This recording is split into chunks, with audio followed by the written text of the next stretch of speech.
Hello ballers, my name is Preach, we're on a journey through FF2 and oh my god, this game is bizarre. This is our second day in and I am baffled. Where is Chadley? Where is he? Where's our boy Chadley? Expectation in any video game is a killer. It's a killer because it makes you just fill in blanks in your head from the very start.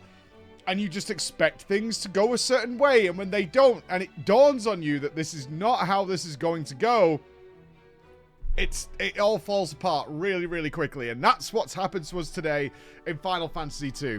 I started my journey by returning to the Tower of Death, the Royal Tower where I was to meet Gordon. Gordon joined our team as the cowardly man he is, who's literally had the worst dialogue so far of like, I'm pathetic. I'm the worst. Don't even look at me. I would love to fight, but I'm the worst. And they add him to your party.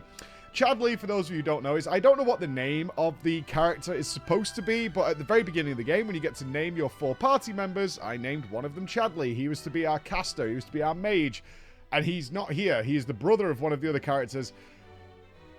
And in this sequence of events, where we are destroying the Dreadnought, it is very clearly hinted at that Chadley is the Dark Knight. The Dark Knight that is protecting and working for the Empire is our brother Chadley.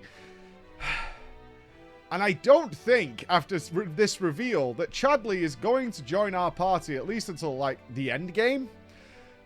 Which means that they've come up with a system of Final Fantasy II where you have your 3 main party members, and then they have special guest stars that join in the 4th spot, and they all suck so badly that I'm utterly baffled why they decided to do this. Not only do they join your party at some completely mediocre level, but you don't want to invest into them. I don't want to teach them spells. I don't want to level their skill, because they follow the same rules as the main characters that we discussed in day 1 with this leveling system, where they have to practice with weapons to get good at them, and they have to practice with spells to use them effectively, otherwise they hit for like 2 damage. And then Gordon I kept around for a bit, because why not? We kept Gordon around. And there was a point where it kind of turned, and Gordon started to kill things, and I was openly saying, like, oh, Gordon killed something. Oh, bless his little socks. What a little hero he is. And then he leaves the party because you're done with that special guest character. And they give you someone else who's freshly dinged off the boat. Why? What? Why? Why? This is the 3rd or 4th extra character we've had. But anyway, let's get to the story and I'll come back to it. So, gaining the power of the Sunfire, got that. Then it was time to find the Dreadnought. This is absurd. This is absurd. So, we return to the main castle, because as we get the Sunfire, which is the fiery element we need to destroy the Dreadnought, this massive airship of the Empire, I leave the castle where Hilda and Sid are going to meet us. They told us as we went to this castle, it's like, we will meet you outside. But then, their little airship is captured by the Dreadnought and whisked off somewhere. Hilda and Sid have been kidnapped. And you're like, oh no, that's really bad. So what are we going to do? So the game plan, of course, is to return to the castle. We've got to tell the king that his daughter's been kidnapped. We visited Sid's place, but they don't care. They had no dialogue for what's happened. And we went to the castle. And we talked to the king. He's like, you must rescue Hilda. Hilda is the savior. And before I die, I have to ask you one thing, Gordon. You will be our new general. The general, the super coward, is the new general. Why? Because he's got royal blood. Nepotism is creeping in. And then the king dies.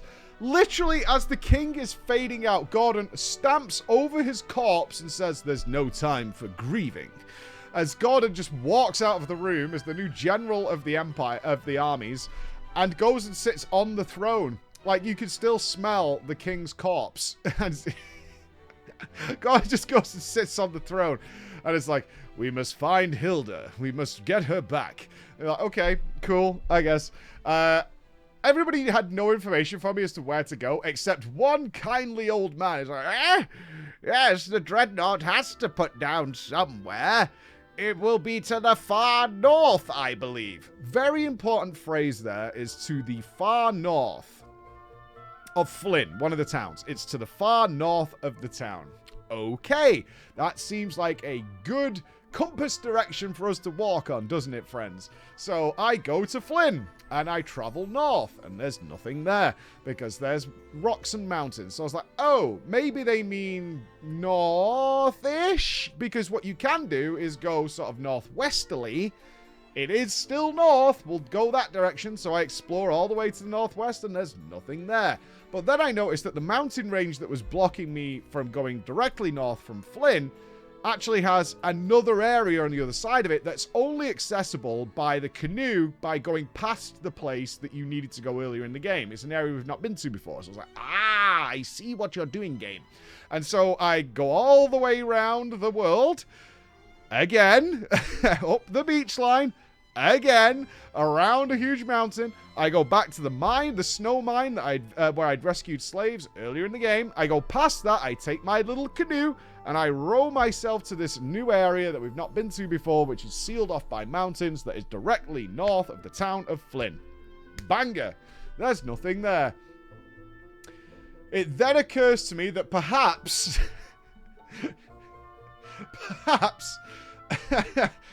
they've made a really dumb decision here. And I remember saying something like, if this is correct, I am so angry. Because, as you probably know, in the older Final Fantasy games, the world wraps around.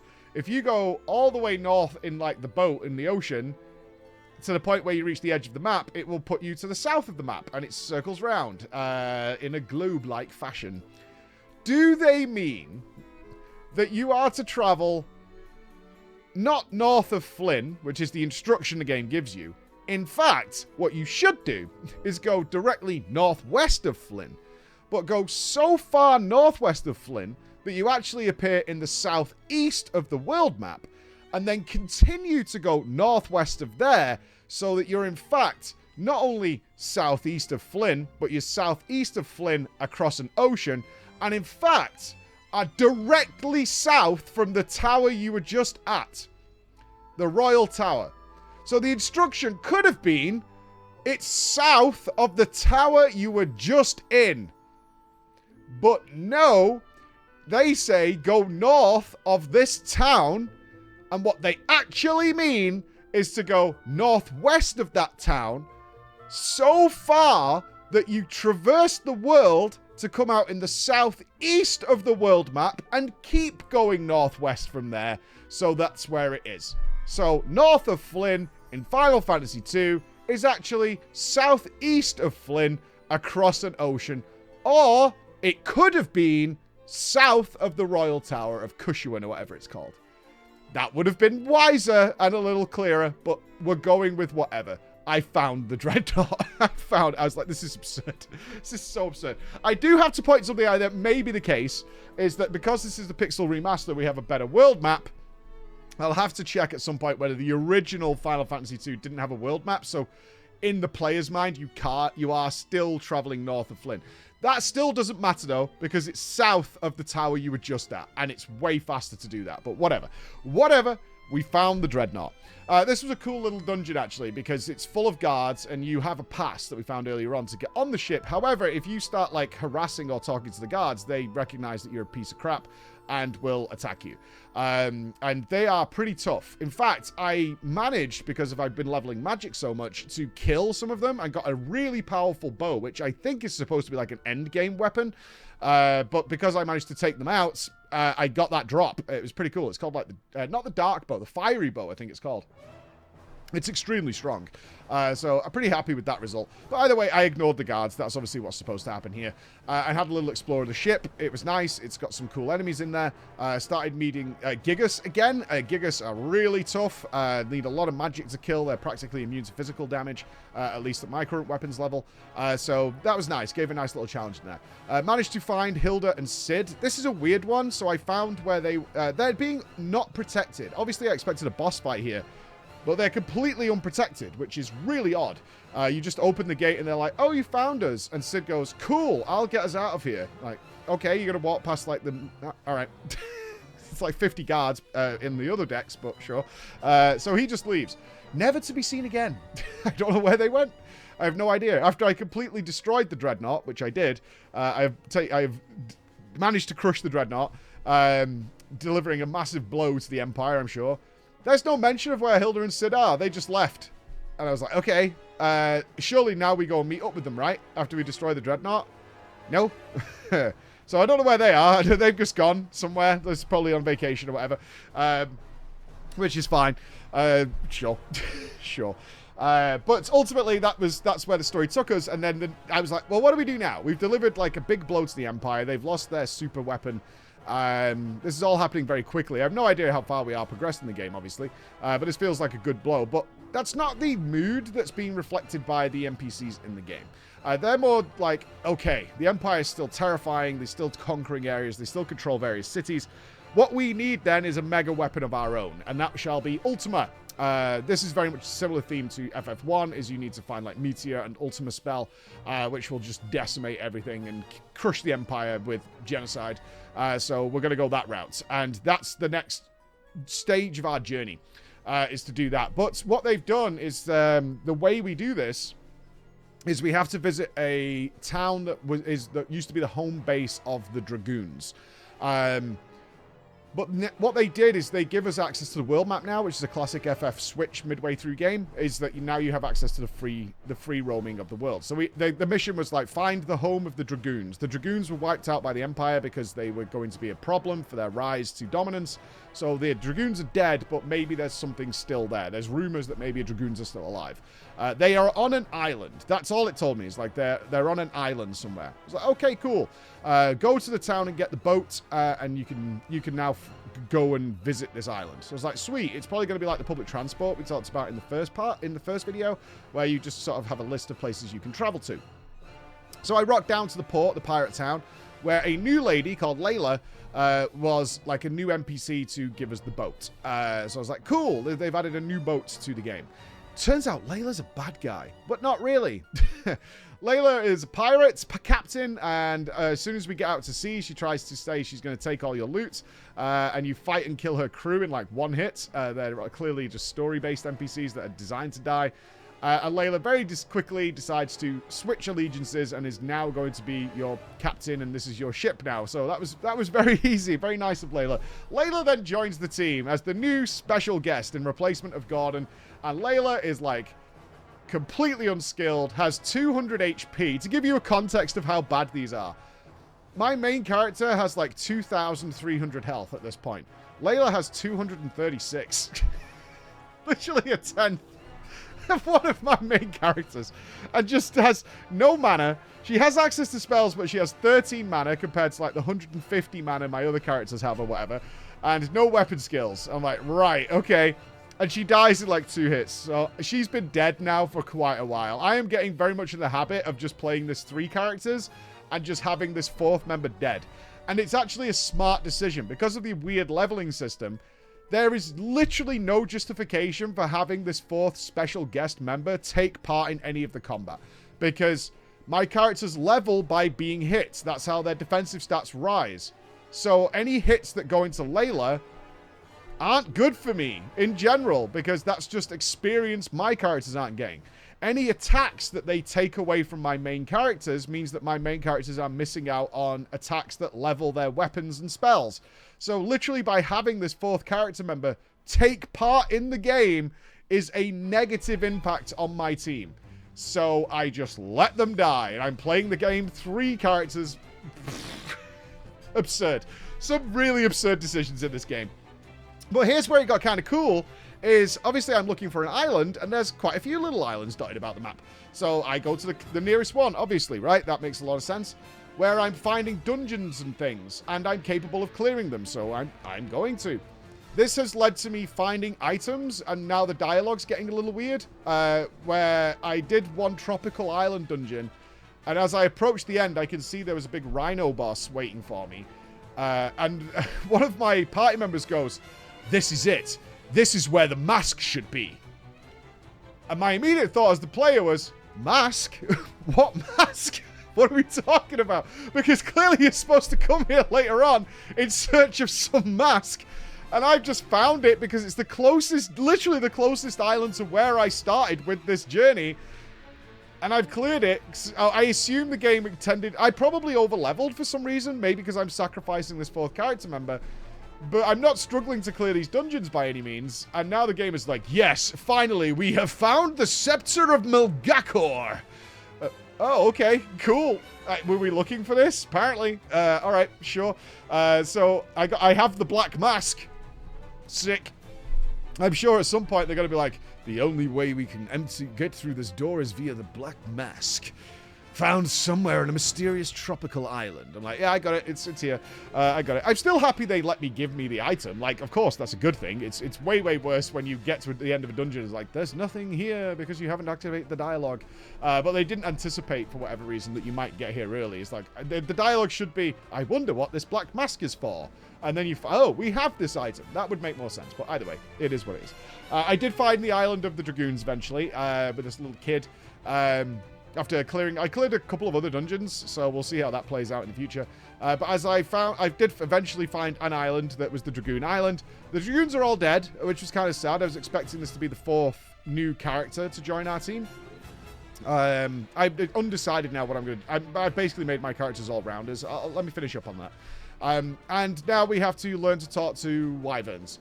Because we need a special pendant in order to talk to wyverns, because there's one wyvern still alive, but it's dying, and we can't understand their language. They have something to tell us, but if we get the magic pendant, we can understand wyverns, and that's our next dungeon we're going to be doing. That's where we are in the story, and this will help us in some way.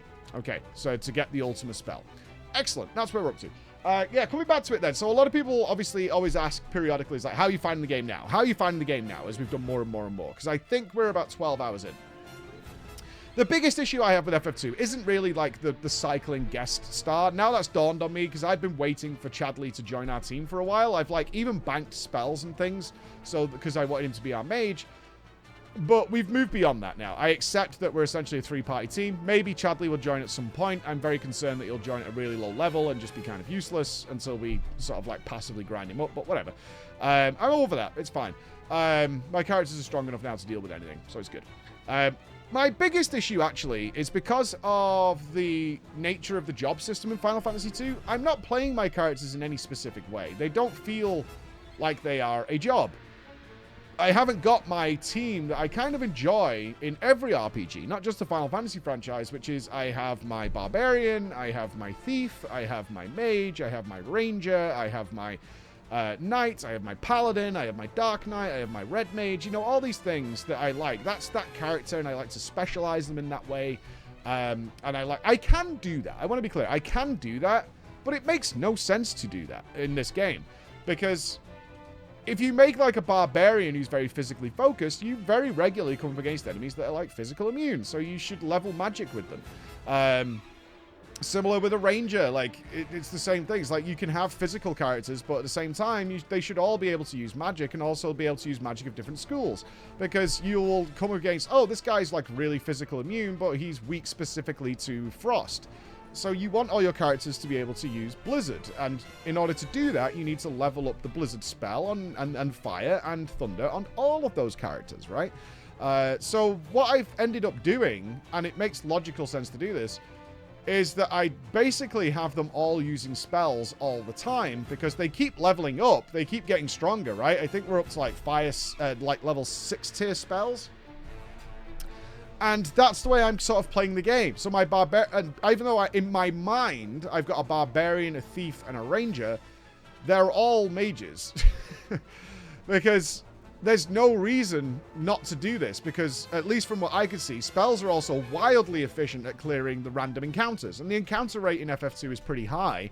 So having just somebody just AoE them all down in one hit and move on with your life makes sense. Like, it's just more efficient to do that. Like, it's actually less efficient to do the more strategic, grindy way, which is, oh, we shouldn't AoE them because we should give every character a chance to cast the spell so they can level up those spells, like, as a team. So you set them all to individual attacks.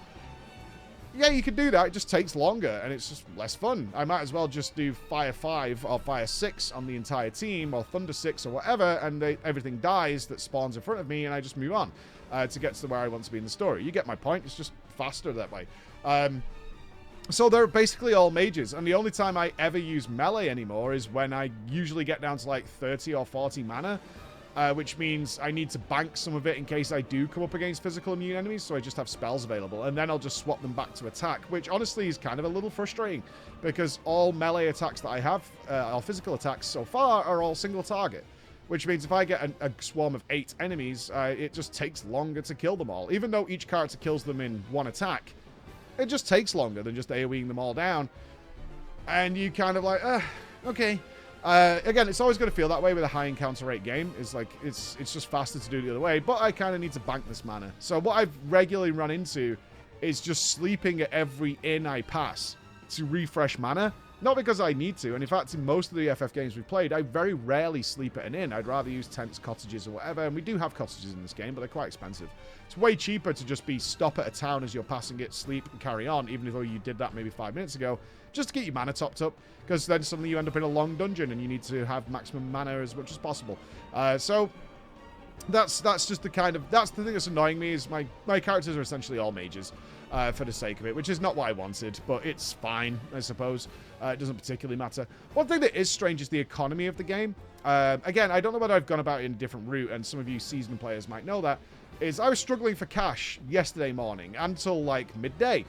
I was, like, I could finally afford ethers, which was a big deal. Ethers are relatively, I think like 1,000 gil each, and at the time I had like 7,000 gil. So that was a big investment to have some ethers so I could top up mana.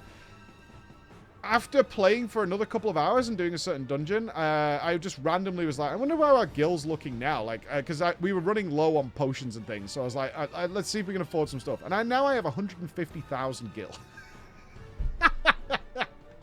I have no idea where all this gil came from. But it was just so absurd. I'm like, wait, what happened here? Now I have like, like X multiplicative amounts of gil. And now I can afford anything in the game. Like, it just got so absurd so quickly. I'm like, oh, okay, I can buy literally anything I want in the multitudes of stuff. And I've not been to a store in a while. So where that came from, I don't know. It just seems to, like, hyperinflate the economy. But I think we're probably getting... I think we're over halfway through this. It's a very short game, as the old ones are. So I don't know where we'll finish next time or not. And be on to FF13. So stick around for that. Thank you for listening, guys. I'll see you in a bit. Bye, everybody.